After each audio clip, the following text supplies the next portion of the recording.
Ma'am आवाज नहीं आ रही।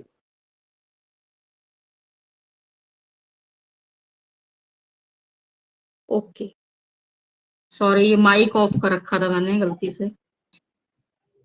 नॉर्मलाइजेशन हम शुरू करते हैं। अब आ रही है? Yes ma'am. Just wait a moment, I have to.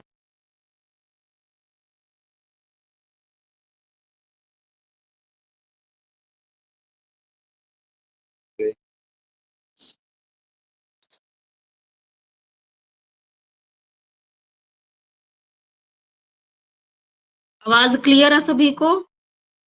Yes ma'am. Okay, तो नॉर्मलाइजेशन होता क्या है?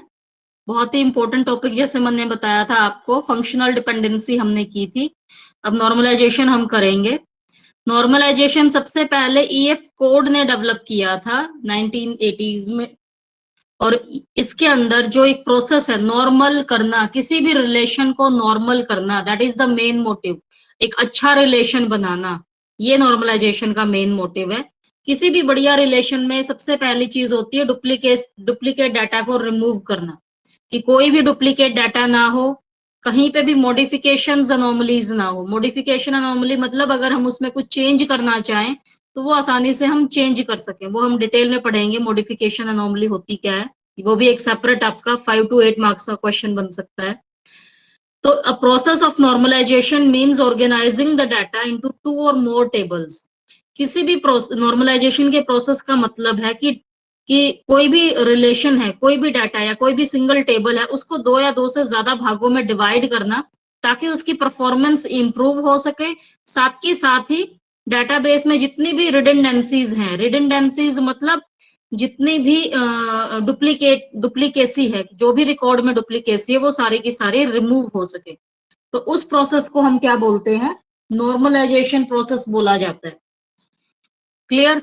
तो नॉर्मलाइजेशन प्रोसेस के अंदर हमारा मेन मोटिव है रिडंडेंसीज को रिमूव करना, मॉडिफिकेशन अनोमलाइज को रिमूव करना, टेबल को 2 या 2 से ज्यादा भागों में डिवाइड करना। तो अब मॉडिफिकेशन अनोमलीज होती क्या है? मॉडिफिकेशन अनोमलीज का मतलब होता है डुप्लीकेसी। डुप्लीकेसी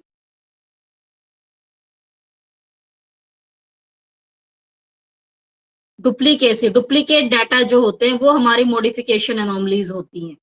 कोई भी अनोमली मतलब कोई भी डाटा, कोई भी कुछ रूल्स हैं जो हम अपडेट नहीं कर सकते। मान लो कोई भी रिलेशन है, उसको कुछ नई चीज ऐड करनी है, पुरानी चीज डिलीट करनी है, तो हम चाह के भी उसमें कुछ भी चेंज नहीं कर सकते। तो अनडिजायरेबल कॉन्सिक्वेंसेज हमारी जो कहलाती है, अनडिजायरेबल रूल्स जो कहलाते हैं, वो हमारे कहलाते हैं मॉडिफिकेशन अनोमलीज। अनडिजायरेबल कॉन्सिक्वेंसेज,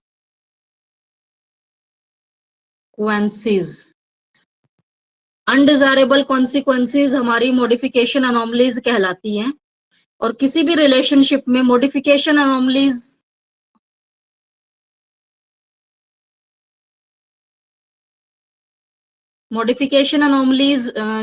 जैसे मान लो हम एक एक्टिविटी का एग्जांपल ले लेते हैं। एक्टिविटी किसी भी रिलेशनशिप में एक टेबल मैंने क्रिएट की, SID एक्टिविटी, इसमें एक कॉलम है फी, एक कॉलम हमने ये ले लिया। क्लियर? SID मान लो है आपकी 100, तो एक्टिविटी वो कर रहा है स्कीइंग की, और फीस है उसकी 200 रुपए।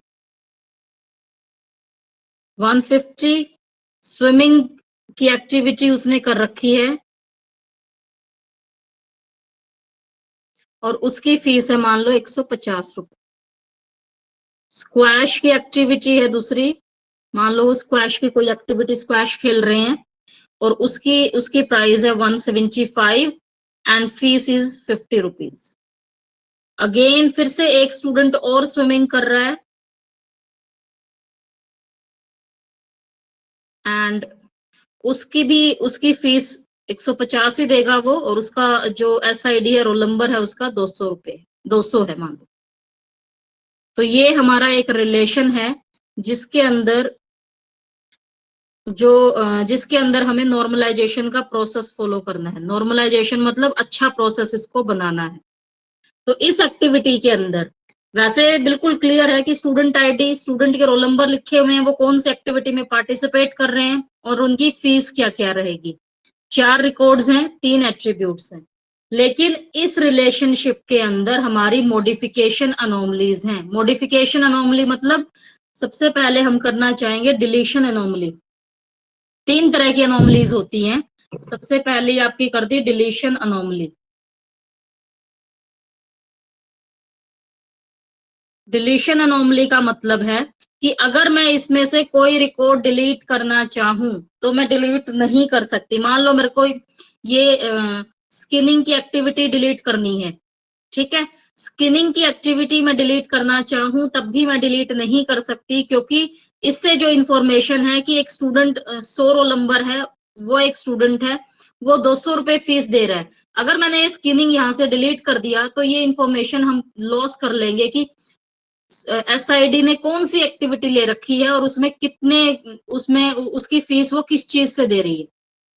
भाई अभी भी आवाज नहीं आ रही है? किसी ने मैसेज भेजा है? हाँ जी, आ रही है मैम। ब्रेक हो रही है। यस मैम, बट वो ब्रेक हो नेट रही है इशू आवाज। कल से चल रहा है, ये वाला तो नेट इशू है, अगर क्योंकि ये कल से प्रॉब्लम आ रही है नेट की, तो मे बी इसी वजह से हो रही हो। एनी हाउ, तो एसआईडी जो है, एसआईडी एक्टिविटी, अगर मैं इसमें से कोई रिलेशन में से कुछ भी चीज डिलीट करना चाहूँ, मान लो मेरे को स्क्वैश डिलीट करनी है, अगर मैं स्क्वैश की डिलीट कर देती हूँ, या फिर अगर मान लो मेरे को एसआईडी में 175 डिलीट कर देती हूँ, ये वाला रिकॉर्ड, तो इसके बाद बस हम मेरे पास ये रह जाएगा कि स्क्वैश एक एक्टिविटी है, वो 50 रुपए की है, उसकी फीस 50 है, लेकिन किसने उस एक्टिविटी को ले रखा है ये इंफॉर्मेशन हमारी लॉस हो जाएगी। या फिर अगर 50 रुपीज यहां से डिलीट कर देती हूँ मैं, तो ये इंफॉर्मेशन हमारी लॉस हो जाएगी। एसआईडी है, वो स्क्वैश एक्टिविटी लेना चाहता है, लेकिन वो फीस कितनी देगा उसका पता ही नहीं है। क्लियर? तो ये हमारी क्या कहलाती है, मॉडिफिकेशन डिलीशन अनोमली, कि हम कोई भी रिलेशनशिप में कुछ भी चीज डिलीट करना चाहते हैं, लेकिन हम कि इस रीजन से डिलीट नहीं कर पाते क्योंकि उससे रिलेटेड जो बाकी की इंफॉर्मेशन है वो सारी की सारी लॉस हो जाएगी, क्योंकि सारी इंफॉर्मेशन एक दूसरे के ऊपर इंटरडिपेंडेंट है। तो दिस इज कॉल्ड मॉडिफिकेशन के अंदर डिलीशन अनोमली। क्लियर? सेकंड आपकी आती है इंसर्शन अनोमली। इंसर्शन अनोमली,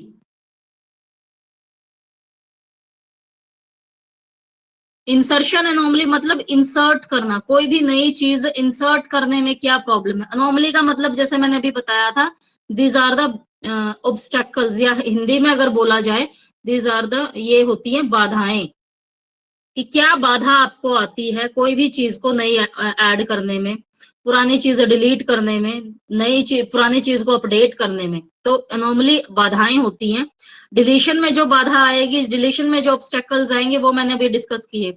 अब इंसर्शन अनोमली मतलब कोई भी नया रिकॉर्ड मुझे ऐड करना है। मान लो मुझे नया रिकॉर्ड ऐड करना है क्रिकेट, ठीक है। मैं क्रिकेट नया रिकॉर्ड तब तक ऐड नहीं कर सकती जब तक कि उससे रिलेटेड कोई भी स्टूडेंट उस एक्टिविटी को पार्टिसिपेट ना कर ले और उसकी फीस डिसाइड ना हो जाए। क्लियर है ये चीज? इसको बोला जाएगा इंसर्शन अनोमली। तो ये जो नई एक्टिविटी है वो हमारी ऐड नहीं हो पाएगी। इंसर्शन अनोमली मैं फिर से बता देती हूँ, इंसर्ट करने में कौन कौन सी बाधाएं हैं या ऑब्स्टेकल्स हैं, कि नई एक्टिविटी को हम तब तक ऐड नहीं कर सकते जब तक कि जो एग्जिस्टिंग रिकॉर्ड है वो उसके अंदर अंदर एनरोल ना हो जाए। और अगर मान लो ये मैंने इनरोल कर भी दी कि क्रिकेट है, उसकी फीस मान लो मैंने कर दी 250 रुपए, 250, तो ये हमारी जो, क्योंकि इस टाइम प्राइमरी की हमारी एसआईडी है, ये हमारी नल हो जाएगी और प्राइमरी की को हम नल नहीं रख सकते। ये सबसे पहला रूल था, आपको इंटीग्रिटी रूल अगर ध्यान हो तो, कि हम प्राइमरी की वैल्यू को खाली नहीं कर सकते। तो इस वजह से कोई भी नया रिकॉर्ड इसके अंदर ऐड नहीं हो पाएगा। क्लियर? डिलीशन मतलब पुराना रिकॉर्ड हम डिलीट नहीं कर सकते क्योंकि उससे रिलेटेड इंफॉर्मेशन लॉस हो जाती है। इंसर्शन अनोमली नई जो एक्टिविटी है वो हम इंसर्ट नहीं कर सकते जब तक कि कोई और स्टूडेंट उसमें एनरोल ना हो जाए। क्लियर है? अब उसके बाद आती है थर्ड वन, आपकी है updation anomaly. Updation anomaly, updation anomaly मतलब अपडेट करने में, मतलब कोई भी बदलाव लाना है तो उसमें क्या प्रॉब्लम आती है। अपडेशन में आप जब भी एग्जाम्पल लेके चलोगे, आप मतलब एग्जाम में अगर आ जाता है तो उसके पॉइंट ऑफ व्यू से मैं कह रही हूँ कि हमेशा जो जो मल्टीपल है, जैसे स्विमिंग है यहाँ पे 2 बार है, तो उसी को लेके चलना, अपडेशन हमेशा उसी को लेके चली जाएगी। कि अपडेशन अनोमली में अगर हमें अपडेट करना हो तब प्रॉब्लम आती है। मान लो मुझे स्किनिंग में अपडेट करना है कि स्किनिंग की फीस 200 से 250 रुपए होगी, तो मैं आसानी से कर सकती हूँ, एक ही जगह मुझे रिकॉर्ड अपडेट करना है। लेकिन अगर मुझे स्विमिंग में अपडेट करना हो कि स्विमिंग की फीस 150 की बजाय मान लो मैंने 200 रुपए हो गई है, ये मुझे अपडेट करना है, तो मुझे हर रिकॉर्ड के पास जा जाके वो अपडेट करना पड़ेगा। मान लो इसमें तो 4 ही रिकॉर्ड्स हैं, अगर हमारे पास हजारों लाखों रिकॉर्ड हो तो एक एक रिकॉर्ड पे जाके हम उसमें चेंज करें, फिर उसकी इंफॉर्मेशन हमारे जो स्टूडेंट है उसको पास करें। तो ये प्रॉब्लम जो कहलाती है वो कहलाती है अपडेशन अनोमली, कि अपडेट करने में प्रॉब्लम है, क्योंकि इतने सारे मल्टीपल रिकॉर्ड्स हैं, उन सब में जाके उन सबको सर्च करके, एक एक एक्टिविटी को सर्च करके फिर उसके अंदर हमें चेंज करना पड़ता है 150 से 200। क्लियर? तो इसकी वजह से कई बार इनकंसिस्टेंट रिजल्ट क्रिएट हो जाते हैं। कई बार हम मान लो किसी कोई बीच का रिकॉर्ड स्किप हो जाता है और हम उसको उसमें चेंज नहीं कर पाते, तो कई जगह स्विमिंग की फीस 200 हो जाएगी, कई जगह मान लो कोई रिकॉर्ड मिस हो गया तो वहां पे अगेन 150 रह जाएगी। तो इसको बोला जाएगा अपडेशन अनोमली, कि हम कोई भी रिलेशन में एग्जिस्टिंग फीस के अंदर चेंज, एग्जिस्टिंग रिकॉर्ड के अंदर हम चेंज नहीं कर सकते, डाटा वैल्यू में चेंज नहीं कर सकते, क्योंकि उसके बाद जब भी अगर वो रिपीटेड रिलेशन है, रिपीटेड रिकॉर्ड्स हैं, तो उनमें हर एक में जाके हमें चेंज करना पड़ेगा। समझ में आ गया? ये मॉडिफिकेशन अनोमली बहुत इंपॉर्टेंट टॉपिक है। मॉडिफिकेशन अनोमली का मतलब क्या होता है कि किसी भी रिलेशनशिप में कौन कौन सी बाधाएं आती हैं, कोई भी रिलेशन हम बनाना चाह रहे हैं तो उसमें कौन कौन सी अनडिजायरेबल बाधाएं हैं, अनडिजायरेबल ऑब्स्टेकल्स हैं। कोई भी एक एग्जांपल ले लीजिए, 3 तरह की अनोमलीज बताई गई हैं, deletion, insertion and updation. Deletion के अंदर कोई पुरानी चीज हम डिलीट नहीं कर सकते, क्योंकि उससे रिलेटेड इंफॉर्मेशन हमारी गुम हो जाएगी, गायब हो जाएगी। इंसर्शन अनोमली, नई एक्टिविटी हम इंसर्ट नहीं कर सकते, क्योंकि उससे रिलेटेड जब तक कोई और प्राइमरी की वाला एट्रीब्यूट या कोई और एट्रीब्यूट उसको यूज नहीं करेगा, जब तक उसको इन्वॉक नहीं करेगा, तब तक हम नई एक्टिविटी को इंसर्ट नहीं कर सकते। अपडेशन अनोमली मतलब कोई भी एग्जिस्टिंग रिकॉर्ड है उसमें अगर हमें अपडेट करना और वो मल्टीपल टाइम्स में आ रहा है, तो वहां पे प्रॉब्लम आती है कि हम अपडेट करेंगे तो बार बार हर जगह पे जहां पे भी वो रिपीटेड है, हर जगह आपको जाके रिकॉर्ड को अपडेट करना पड़ेगा। तो ये हमारी हैं कुछ अनोमलीज, जो कि काफी इंपॉर्टेंट टॉपिक है। अब इसके अंदर एक छोटा सा और टॉपिक मैं करवा देती हूँ, advantages and drawback of a relationship, कि क्या क्या फायदे हैं, नॉर्मलाइजेशन करने के क्या क्या फायदे हैं। सबसे पहला है रिड्यूस रिडंडेंसी। रिडंडेंसी मतलब डुप्लीकेट डाटा रिमूव हो जाता है, ये तो डेफिनेशन में ही है कि नॉर्मलाइजेशन के थ्रू हम डुप्लीकेट डाटा को रिमूव करेंगे। अभी आगे नॉर्मलाइजेशन की फॉर्म्स आएंगी, तब आप क्लियर ढंग से पढ़ोगे इसको। सेकेंड वन है रिक्वायर्ड लेस मेमोरी स्पेस, क्योंकि डुप्लीकेट डाटा हमारे रिमूव हो जाएंगे तो ऑब्वियसली जो मेमोरी के अंदर स्पेस है वो भी हमारा कम से कम रहेगा। फ्री फ्रॉम मॉडिफिकेशन अनोमली, जितनी भी मॉडिफिकेशन अनोमलीज हैं, इंसर्शन की, डिलीशन की या मॉडिफिकेशन की, वो सारी की सारी हमारी रिमूव हो जाएंगी। डाटा बहुत ही, हमारा जो डाटा बेस है, रिलेशन है, बहुत ही सिंपल बन जाता है, हम आसानी से उसको पढ़ के समझ सकते हैं कि अच्छा इसका मतलब ये है। फ्लेक्सिबिलिटी मतलब नया चीज ऐड करनी है, पुरानी डिलीट करनी है, मॉडिफाई करनी है, तो वो भी हम आसानी से कर सकते हैं। तो ये बढ़िया रिलेशन के कुछ फायदे हैं। और कई बार बैड रिलेशन के नुकसान क्या क्या होते हैं वो और लिख लेते हैं। बैड रिलेशन मतलब जिसके अंदर बहुत सारे अनोमलीज हैं। ड्रॉबैक, कि क्या क्या ड्रॉबैक हो सकते हैं बैड रिलेशन के डिजाइनिंग के। सबसे पहले ड्रॉबैक है रिडंडेंसी, रिडंडेंसी मतलब डुप्लीकेट डाटा हमारे बहुत ज्यादा होते हैं। वेस्टेज आपकी दोनों तरीके से वेस्टेज होएगी, वेस्टेज ऑफ टाइम क्योंकि बार बार आपको एंट्री करनी पड़ेगी, and wastage of storage space memory में, क्योंकि डुप्लीकेट डाटा है तो मेमोरी में स्पेस भी वो उतना ही लेंगे। थर्ड है मॉडिफिकेशन अनोमली,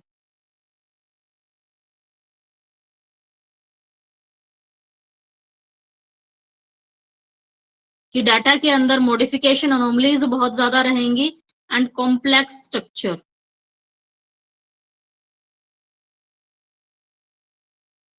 ठीक है, और उसका स्ट्रक्चर भी काफी कॉम्प्लेक्स हो जाएगा क्योंकि बार बार डुप्लीकेट डाटा है, जो पढ़ने वाला है वो भी इरिटेट हो जाएगा। तो बैड रिलेशन डिजाइन के ये ड्रॉबैक्स हैं, duplicate data, wastage of time and memory space, modification anomalies बहुत ज्यादा हो जाएंगे और कॉम्प्लेक्स स्ट्रक्चर रहेगा। साथ ही एडवांटेजेस हैं आपके। सबसे पहला एडवांटेज है आपका कि रिडंडेंसी, जो अगर नॉर्मल फॉर्म हम यूज करते हैं तो रिडंडेंट डाटा डुप्लीकेसी खत्म हो जाएगी, मेमोरी स्पेस भी हमारा कम रहेगा, मॉडिफिकेशन अनोमली हमारी खत्म हो जाएंगी, डाटा बहुत सिंपल लगेगा और फ्लेक्सिबिलिटी उसके अंदर बहुत ज्यादा आएगी। तो आई होप आपको आज का लेक्चर समझ में आ गया होगा। मैं इसका वीडियो भी आपके अटैचमेंट की रिकॉर्डिंग्स में आ गया होगा, आप उसमें से भी देख के पढ़ सकते हो। Thanks for listening, have a nice day, thank you so much.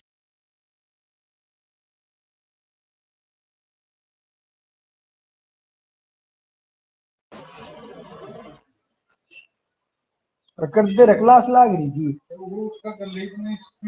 उसके में क्रॉस आ रहा है क्या हो गया रहा कहाँ से?